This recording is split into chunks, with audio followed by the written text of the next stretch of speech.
ചവറ ഉപരിതല ജലസംഭരണിയുടെ സ്ഥലം കാടുകയറി നശിക്കുന്നു. പന്മന കോലം ജംഗ്ഷനിലെ ജലസംഭരണിയുടെ സ്ഥലമാണ് ഇഴജന്തുക്കളുടെ വിഹാര കേന്ദ്രമാകുന്നത്. ഇഴജന്തുക്കളെ ഭയന്ന് ജീവനക്കാരൻ ഇവിടേക്ക് ജോലിക്ക് എത്തുന്നത് ഏറെ ഭയത്തോടെയാണ്.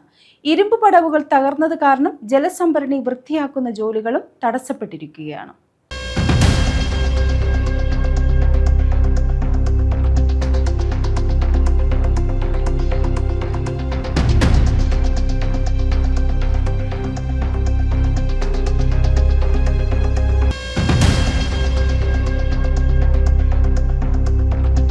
പന്മന ചവറ ശുദ്ധജല പദ്ധതിയുടെ കോലം ജംഗ്ഷനിലെ ഉപരിതല ജലസംഭരണി സ്ഥിതി ചെയ്യുന്ന സ്ഥലം കാടുകയറി ഇഴജന്തുക്കളുടെ വിഹാര കേന്ദ്രമായി മാറിയിരിക്കുകയാണ്. വിവിധ പ്രദേശങ്ങളിലേക്കുള്ള ജലം തിരിച്ചുവിടുന്ന വാൽവ് ക്രമീകരിക്കുന്നതിന് താൽക്കാലിക ജീവനക്കാരനെ ജല അതോറിറ്റി ഇവിടെ നിയോഗിച്ചിട്ടുണ്ട്. രാത്രിയും പുലർച്ചെയും കാടുകയറിയ ഭാഗത്തുകൂടി വേണം വാൽവ് ക്രമീകരിക്കുന്ന സ്ഥലത്ത് എത്താൻ. ഇദ്ദേഹം ഭയത്തോടെയാണ് ഇവിടേക്ക് വരുന്നതും മടങ്ങുന്നതും. കഴിഞ്ഞ 9 വർഷമായി ഞാൻ ജോലി ചെയ്യുന്നു. എൻ്റെ ഒരു സുരക്ഷിതം അതാണ് ഞാൻ ആഗ്രഹിക്കുന്നത്. പക്ഷേ ഇവിടെ വന്നിട്ട് ഒക്ടോബർ 2 ഗാന്ധി ജയന്തിക്ക് അന്ന് തൊഴിലുറപ്പ് സ്ത്രീകളെ കൊണ്ട് വൃത്തിയാക്കി അവർ ഒരു സേവനം ചെയ്തിരുന്നു. അത് കഴിഞ്ഞ് ഇതാരും തിരിഞ്ഞു നോക്കിയില്ല. പലവട്ടവും അധികാരികളെ കണ്ട് പലവട്ടവും പ്രാവശ്യം പറഞ്ഞ് ഇത് കാടൊന്ന് വൃത്തിയാക്കി തരണം.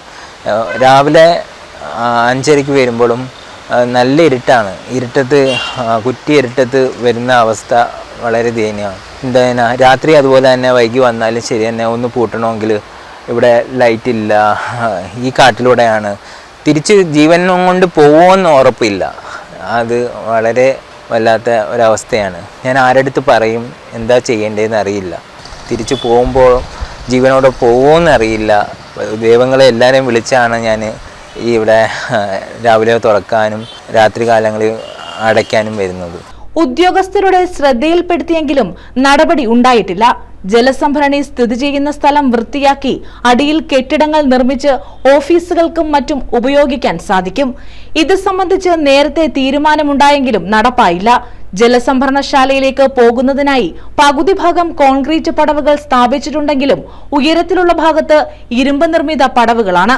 ഇത് തകർന്നത് കാരണം ജലസംഭരണി വൃത്തിയാക്കുന്ന ജോലി തടസ്സപ്പെട്ടിരിക്കുകയാണ്. News bureau, Chavara.